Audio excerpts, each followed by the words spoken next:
Shalom, Shabbat Shalom. Happy Sabbath. Got a Sabbath lesson coming to y'all today uh, regarding the fear of the Lord. We've done many of videos on the fear of the Lord. Um, the Sabbath lesson's title is "The Key to Life is Fear," right? Because we're seeing a lot of people lose their life, and it's all because of an agenda that started a long time ago. I would say even with the hippie era, right? Even going into some of our young folks era with the phrase YOLO, and some of the songs like Wiz Khalifa brought up, so love be love done, y'all know what it is. But a lot of that has caused a lot of people to not live very long lives, right? Also, um, it's caused a lot of our youth to not live a long life because today we have like drill rap culture and things of that nature where everybody can't wait to have their hands on a gun, and everybody can't wait to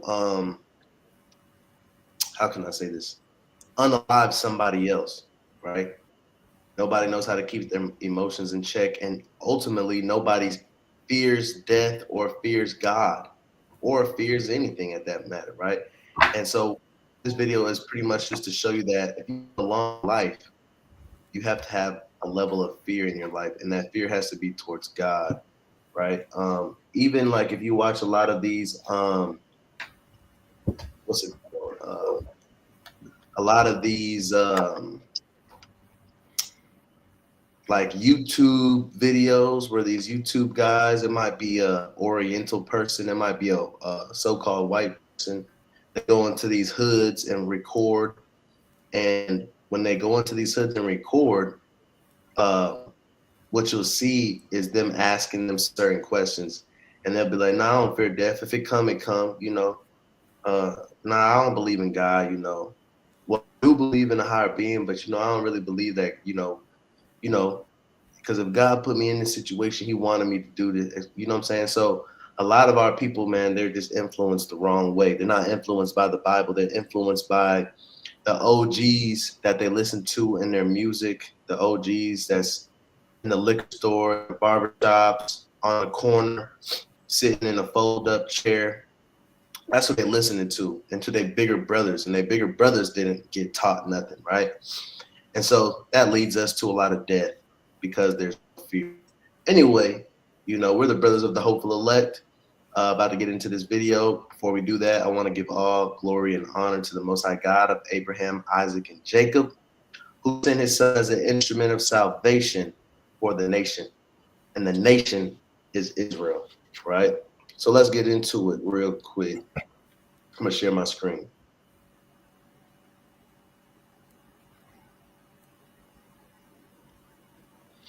Right? Proverbs 10 and 27. If we can read that. I already got some scriptures loaded up in the gun.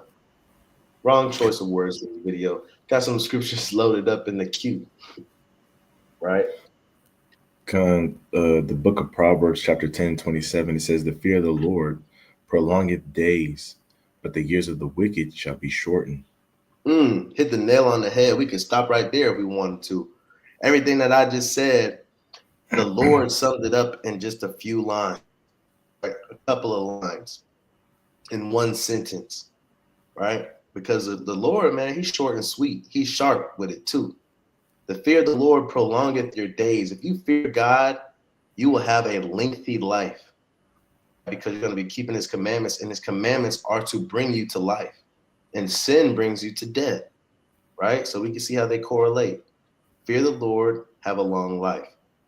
But the years of the wicked shall be shortened. Why? Through envy, greed, strife, lust, all that stuff, man. You'll catch diseases. You'll catch a case. You'll catch some hate.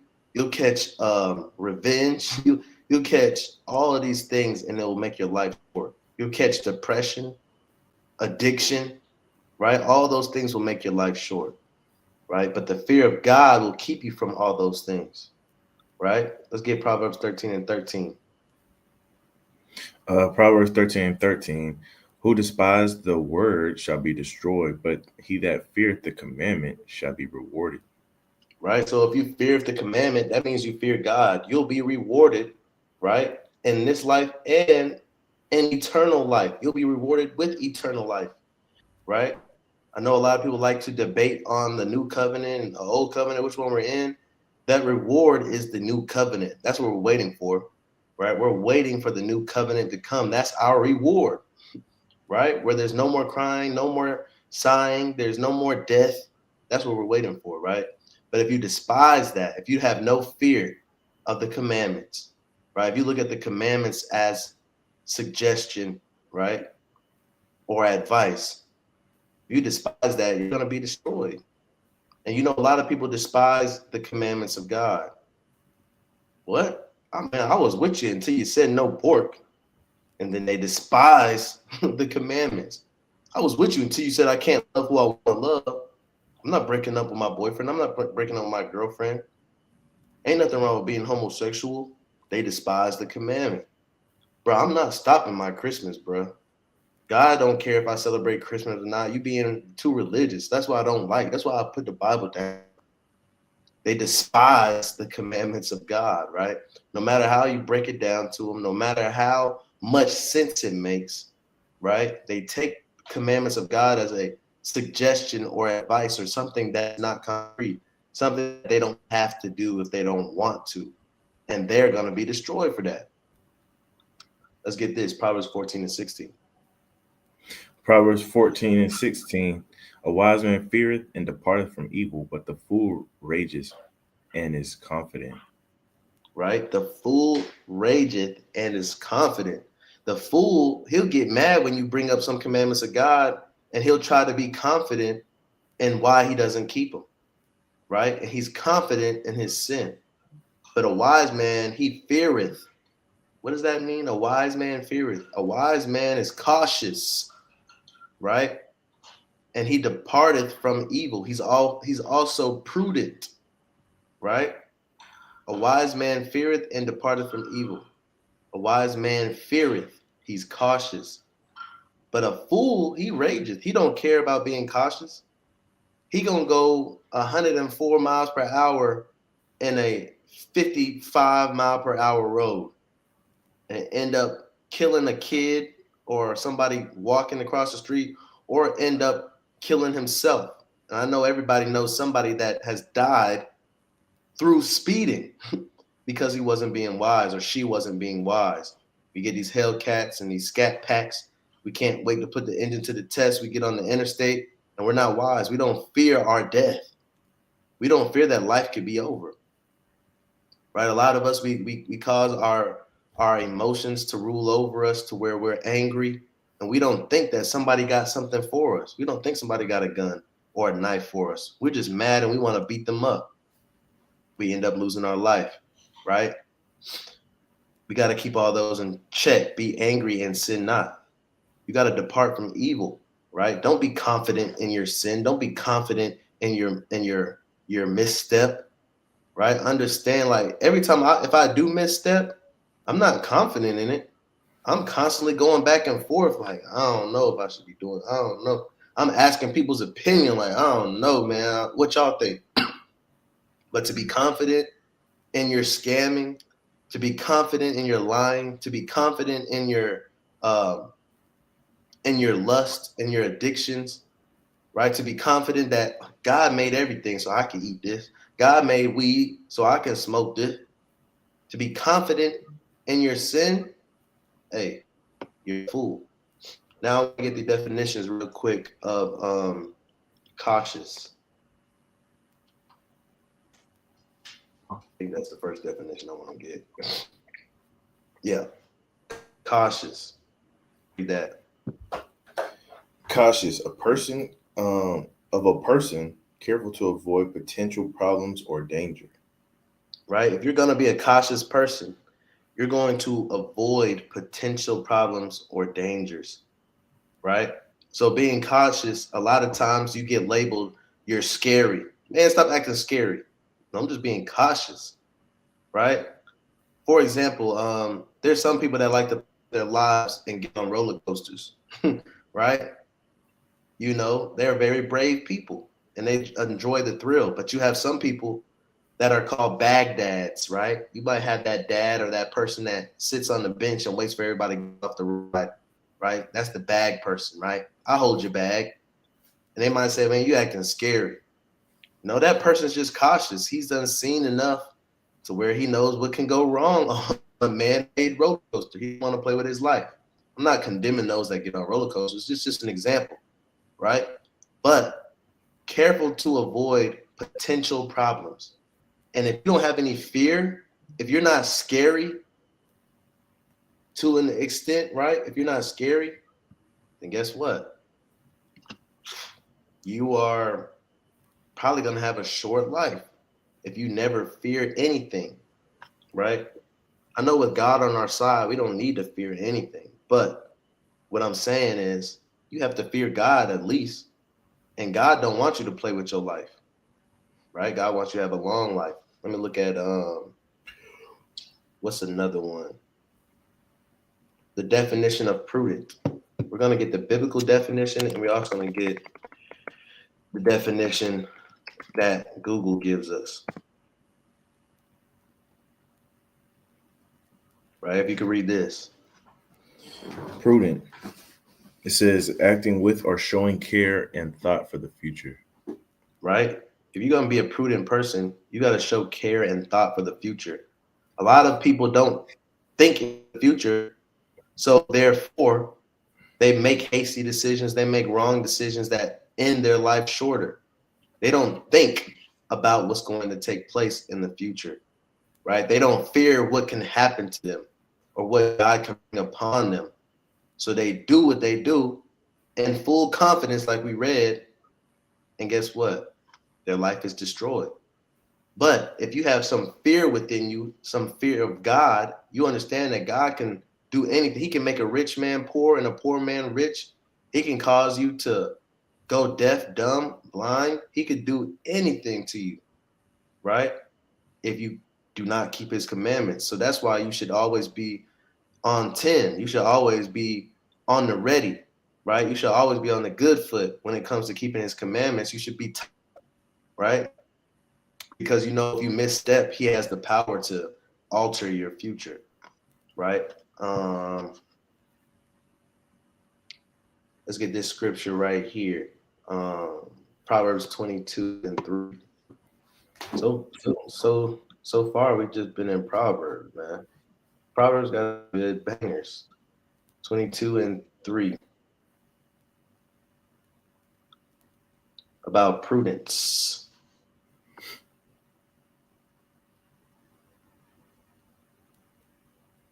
All right.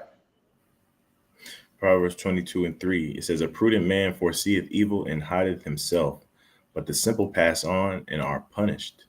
Right? A prudent man can see the potentials of danger, right? And he hides himself. Some people in the world call that scary. Bro, you scary. That scary B word, talking about, you know, sisters to sisters. Hey, check it out. That person not scary, they just prudent. They're actually wise because they're cautious, right? Some people, they need to experience to gain wisdom. Some people, they can be prudent and wise and take other people's advice, right? And they'll, you know, be cautious because of it. Yeah, Now, sometimes a lot of that comes from maturity, and a lot of people just don't mature mentally. I say that to say because when you're young, you live life fast because you haven't experienced much. There's a song by Luke Combs that says, "I'm still breaking rules. I'm just thinking before I break them." It says, "I haven't lost a step. I just look before I take them." Right? Because when you get older, you'll find out things can happen, and you try to prevent those things from happening. Right? For instance, like we bring up this analogy all the time. Little kids, man, you tell them to do something, they're gonna do it anyway because they don't know the punishment. Uh, Speaking about this verse, they don't know the punishment that comes with it. Tell them not to touch the stove, but they live in life fast. They touch it anyway, right? but I bet you next time they're gonna think twice before they touch that stove, right? It's little things. That's why you hear older people say, "Yeah, when I was young, I used to do X, Y, and Z," and they'll hint at the fact that it was young and dumb, right? Because now that they're older, they know how dangerous it could have been, or how dangerous what they were doing, right? And a lot of people just haven't gotten there mentally. Uh, that mental maturity, right? That comes with the fear of the things that they're doing, to be prudent, right? Because they're still living life on the edge, as if nothing can happen to them at age 30. You know what I'm saying? But it's important to understand that maturity level, that things can happen with every decision you make, right? Whatever decision you make, you want to have the fear of the Lord, and you want to have some type of prudence of foreseeing evil, right? Think about what you're doing, your circumstances, what could happen in any decision, right? Because if not, you'll end up being punished, or just creating a long day for yourself, right?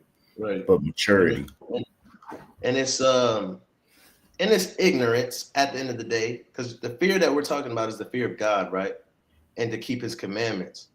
And it's like the brother said, maturity, but a lot that has to do with it is ignorance, right? For example, he mentioned kids. If you're outside in your front yard and your kids, which you got some toddlers, maybe 2 years old, maybe three, maybe even 1 years old, they start walking, right? And they head for the street, you're screaming at them, "Hey, come back here! Don't step in that road!" Right? Or you're running after them trying to save them from the road, right? Because you know the potential dangers that come with the road. They don't. They'll run ahead. They'll run without even looking both ways. They'll run straight in confidence into the road. And a lot of kids have died that way. Um, and that's ignorance, right? They don't understand what can happen from an actual car. They don't understand that what a road is built for is for moving vehicles, heavy machinery, right? And so, looking at that from a spiritual aspect, you have some people that will party hard. They'll go out to grocery shop on the Sabbath day, right? We've been talking about the Sabbath day for a while now, the last couple of weeks. They'll do all that on the Sabbath day. I was just trying to have a good time at a cookout, eating pork and things of that nature. I was just trying to have a good time at the party, the day party. I was just trying to I just trying to go to the grocery store and get a few items. But then when there's a shootout at the day party, or there's a mass shooting at the grocery store, or when you get in a car accident, why would God do this? I wasn't doing nothing wrong. He just chose me out of everybody. That's why I have a bone to pick with God. What? Because you were ignorant. You ran into that road. You didn't know the cautiousness that you should have had, right? You were ignorant of God's commandments of keeping the Sabbath, and now you're blaming God for something that you should have known, right? You right? should have known it. There's a precept, man. I talked about maturity a little bit, but everything goes back to the Bible. So even with the fear of the Lord, that just comes with a spiritual maturity, right? You're supposed to be growing in this thing every day, right? That's why you become a new creature, right? Because you have reached a new level of spiritual enlightenment, right? So, like the brother was saying, there's a precept that says, "When I was a child, I spake as a child," right? But now that you're an adult, you put away childish things, right? So you don't do the things that a child would do anymore. You don't think the way a child should think anymore. A lot of people get changed, and what do they say? They say, "I don't walk the same. I don't talk the same. I don't hang around the same people I used to hang around." Right? And that just comes with spiritual maturity, because it can lead to things. What kind of life that can lead to if you walk the same, talk the same, hang around the same people, right? The Bible tells us to abstain from all appearances of evil, right? And that's just the prudence of doing so, because even if you're not doing the wrong thing, being around the wrong things can often end you in destruction as well. God, man. And it all comes down to fear, right? You don't really fear God if you're willing to take a risk, or willing to take a chance with your life. Yeah, I know I shouldn't be around these people, but God got my back. He'll protect me. Yeah, I know I shouldn't be in this environment, but I'm not gonna do nothing wrong. You don't have no fear. You don't have no fear of God in you. right?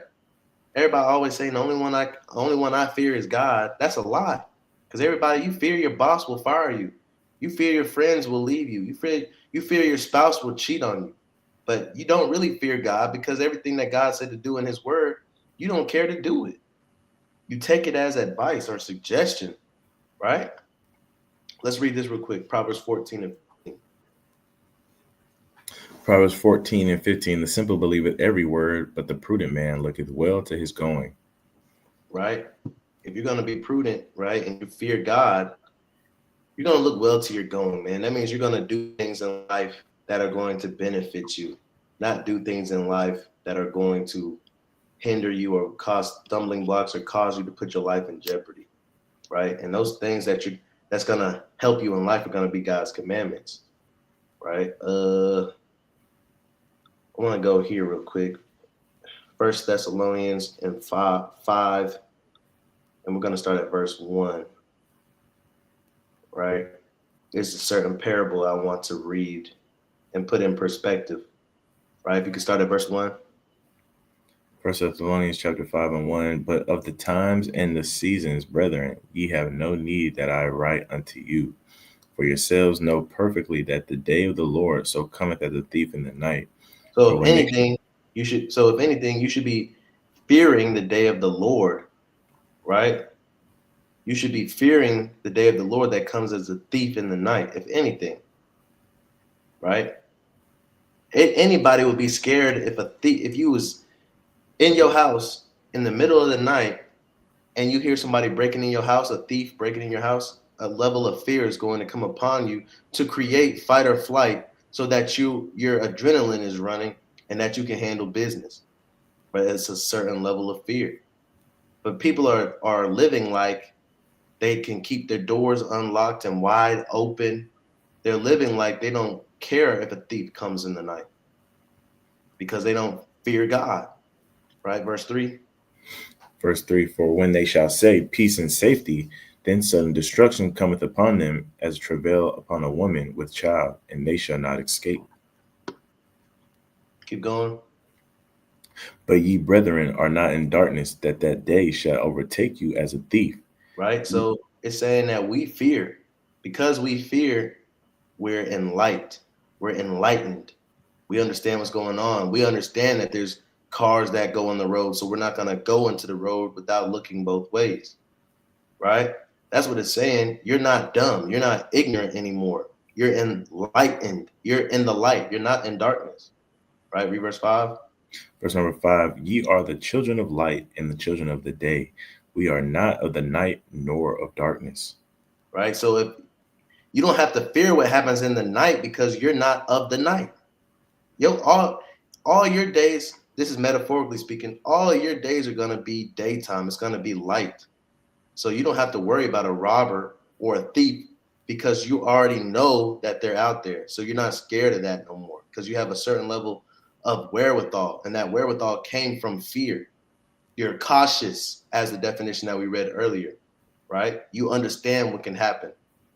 And so you're prepared. You got your shotgun, you got your gun, you got your locks on your house, you got your security system, you got your alarms, right? You got your guard dogs, right? Keep reading though. Verse Verse number 6, 6. therefore let us not sleep as do others, but let us watch and be sober. Right? Let us be prepared. Let us be cautious, man. Let us be cautious and sober, right? Because of the fear that we have of the thief. There's a thief that might be coming. Let me be sober and on point.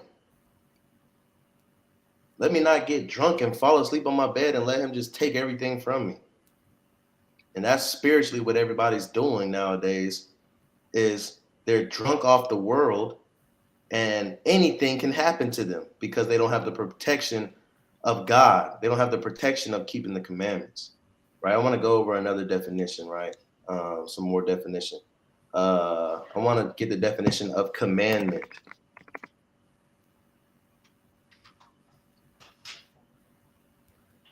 Right, if you could read this. Commandment, it says, a divine rule, especially one of the 10 commandments. Divine rule, right? So if somebody's in rulership, like you're thinking about a king, right? That rulership or a dictator, whatever they say goes. That's what a commandment is. It says a rule to be observed as strictly as one of the Ten Commandments. Even Google knows the Ten Commandments are supposed to be strictly obeyed. God was killing people for not keeping the commandments. But nowadays, people see the commandments, right, as this. They see them as recommendations, right? They don't see the commandment. They don't fear God enough to keep it as divine rule or to keep it strict. They keep it like this, right? What is the definition of recommendation? A suggestion or proposal as to the best course of action, especially one put forth by an authoritative body.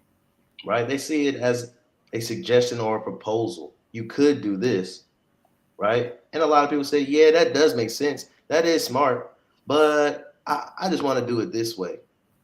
That's how they treat God's commandments. They don't treat it like it's divine. They don't treat it, they treat it like it's therapy. Like, I don't have to listen to my therapist. My therapist is here to help me, of course, but ultimately it's my decision to make. That's not a commandment. A commandment is, man, whether you want to do it or not, you got to do it or else. But if you take away the or else, guess what? You don't have fear, right? So you take away the or else. I want to read one more definition. Suggestion.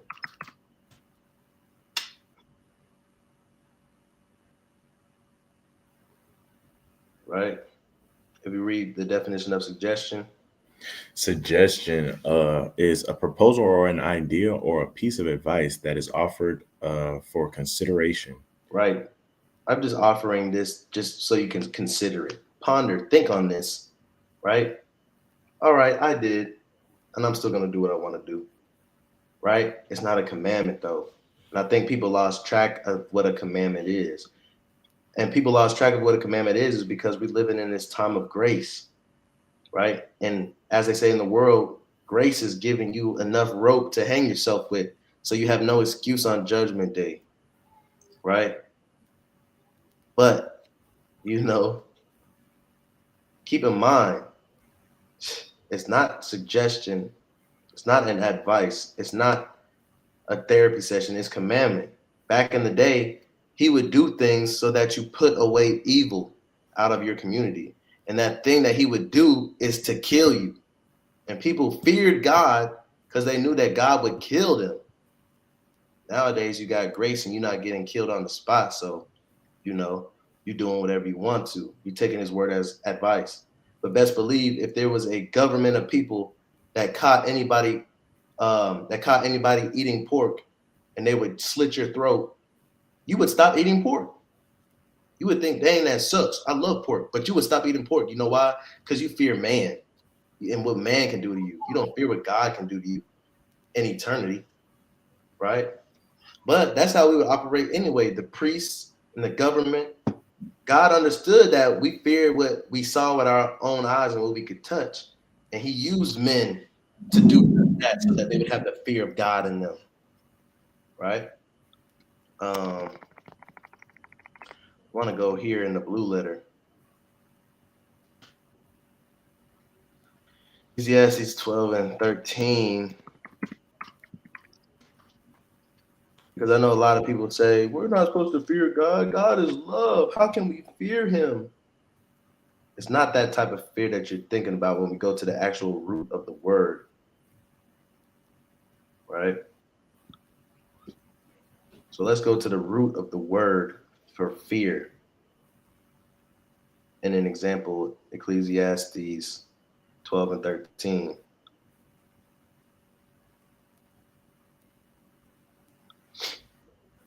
Because you have a lot of people that don't read the Bible as a form of as a form of defense of why they don't read the Bible. It's a lot of contradictions. And for example, how can the Bible tell us to fear God, but God's supposed to be a loving father and he's supposed to be love? Why would we fear that? And they think they're smart when they say that. But they're the ones that have never read to get the understanding. But it's okay. We'll give you the understanding. right? We'll give you the understanding. So when we go to fear, first of all, let me backtrack. What does Ecclesiastes 12 and 13 say? Right? Ecclesiastes 12 and 13. Can you read that real quick? Let us hear the conclusion of the whole matter. It says, "Fear God and keep his commandments, for this is the whole duty of man." They're not my commandments. They're not Dan's commandments. They're not your mom's commandments. They're not the pastor down the street that's a hypocrite. They're not his commandments. They're God's commandments. You're supposed to fear God and keep God's commandments, right? And if you don't, you're not going to go to the kingdom of heaven. You're not going to the kingdom of God. I don't care what nobody say, right? So let's look at the word of fear in that aspect. What does it mean to fear? Right? Let's read the many definitions that come up. Right? Let's read the first one. Well, yeah, the first one. To fear, revere, be afraid. I want to emphasize this word right here, revere. Let's go to Google. Right? What does it mean to revere? Because ultimately, that's the word. That's the word that the English, in my opinion, should have chosen to use instead of fear. Right? Let's read the definition of revere. It says, feel deep respect or admiration for something. So it's really saying respect God. Because guess what? Consequently, whatever you fear in life, you have somewhat respect for. Right? Anything that you fear in life, you have respect for. So all it's saying is to respect God. Right? Because if you respect something, you're not going to play with it. You're not going to backtalk. You're not going to talk to it crazy. You're not going to ignore something if you respect it. You're not going to talk against it if you respect it. Right? If you truly respect something, you're going to take it serious at all times. You're not going to play around with it.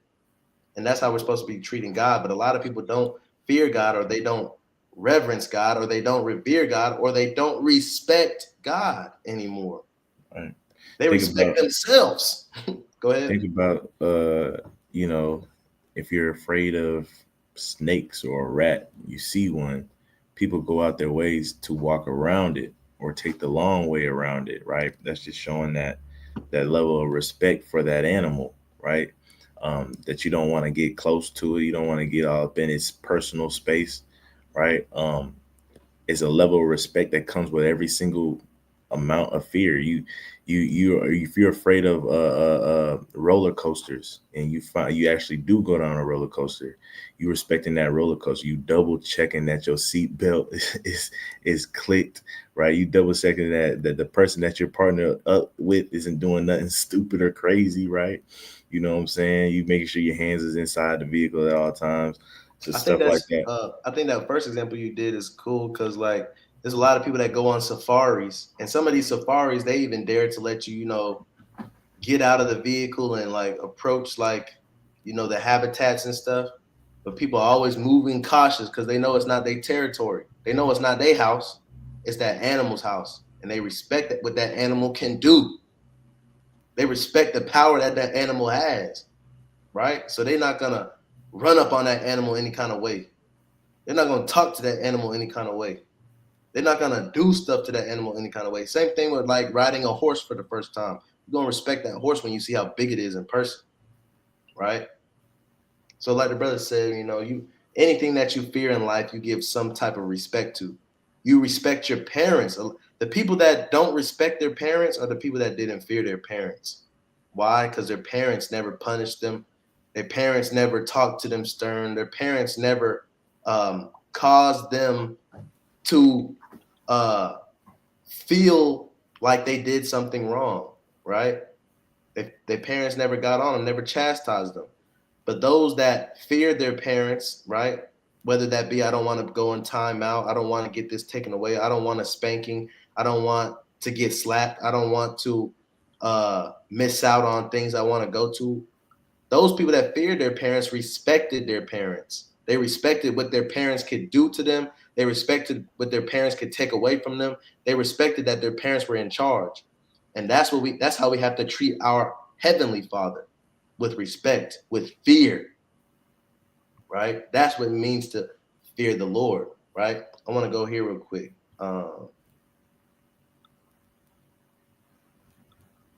I know we go to Jeremiah 17:4 all the time to show people that we had a heritage and God took the heritage away from us. I want to go to Jeremiah 17:5 though, because this is what ended up happening. We stopped fearing God to fear man. Let's read this. Jeremiah 17:5. Thus saith the Lord, Cursed be the man that trusteth in man, and maketh flesh his arm, and whose heart departeth from the Lord. A lot of us, we trust in man. You might have somebody come out and say, uh, you know, there's nothing wrong. There's nothing wrong with being homosexual. You should love who you want to love. And they give you all these different reasons why that's true. And you trust in them more than you trust in God. Because you don't fear God. You fear man. Right?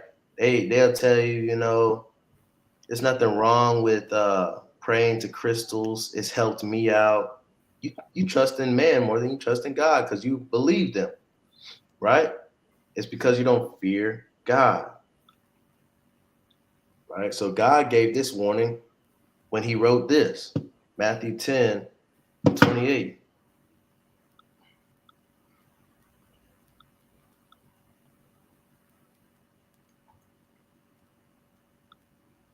Matthew 10:28, he gave this warning.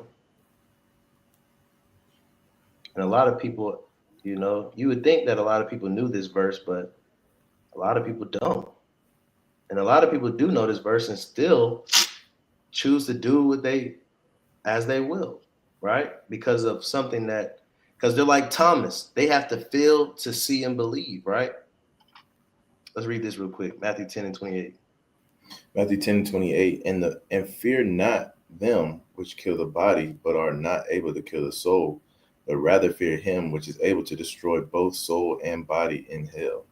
Right? So don't respect the people that can only just kill you, because ultimately they can't do nothing with your spirit after they kill you. But fear and respect the one that has the final decision for your spirit, bro. A lot of y'all, if y'all couldn't even be the three Hebrew boys.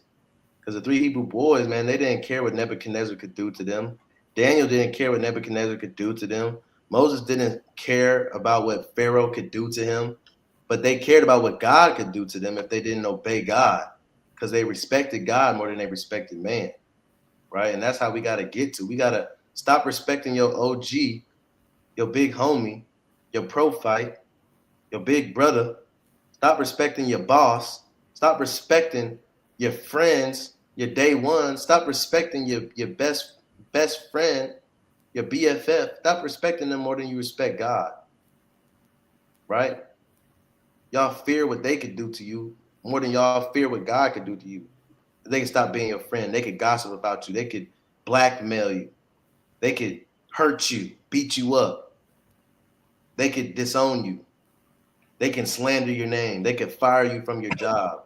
And that's what a lot of us are scared of. We're fearful of all of that. And so we cause the greatest sin. Have no other God before me. But you made all these other people and things your God because you fear it, meaning you respect them, but you don't respect God because you can't see God.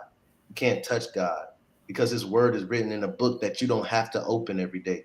You can make the decision to keep that book shut. But you gotta see your friend every day. You gotta see your boss every day. You gotta see, and that's what you fear and respect. But you gotta start walking in the spirit, not by sight. Because ultimately, man, you're just gonna end up killing yourself early. Your boss got you working on the Sabbath, and now, you might get hurt at work on the Sabbath. And you should have said no. Your friend got you questioning your sexuality because now you're curious when all you had to do was say, "Nah, that's not me," but you gave in to peer pressure, right? We got to stop being followers of men, because even when you're a follower of men, guess what? That means that you respect man. And this whole thing, the key to life is to respect God. The key to life is to fear God, right? The brother said, Slakia. The brother said, definitely, I used to be bad at school, but once I'm on that court, the coach got all my respect to the point I was scared to say something wrong towards him, right? And then looking back, you understand them coaches was about our ages now, right? You know what I'm saying? Some of them, but looking back, what's the difference between a coach and the teacher? They're both, paid to help you in life. You know what I'm saying? But in that aspect, that's we pick and choose who we want to have respect for and who we want to fear, even in the physical, right? Good point. Just so he definitely understands. So, with that being said, man, understand that the one that we're supposed to fear at all times and respect, and to weigh out all of our options, and to go to, like the brother Dan said, you think about the decisions you make before you make them. It's supposed to be this word of God. It's supposed to be God. We're supposed to go to God in prayer and read. We're supposed to, ask Google. So, for example, if you're going through something in life, what's something you can go through in life? Like, um, for example, decision making, right? You can go into Google and be like scriptures for decision making, and pray and fast and read those scriptures on decision making, right? Anything. It's that simple. We live in an information age, right? It's that simple to put God first and to fear God, man, to see what he got to say about it before you make your own decision or be influenced by man. So with that, that's all I had. If the brother had anything to say, he can bring it forth at this time. Man, good listen. Come, man, we're gonna be downtown on Cherry Street by the Bohemian Den, right? Bringing out the word. So if you want to come out there, meet us out there. We can go over some scriptures, and we can go over the Bible together, man. We can fellowship together on the Sabbath day. And without further ado, we want to say, if you're not gathering or helping to gather, you're scattering, right? If you're not helping God's people come together, you're doing the opposite. And Christ wants us to gather together, O nation not desired. So with that, we say shalom and have a restful, peaceful Sabbath. Shalom.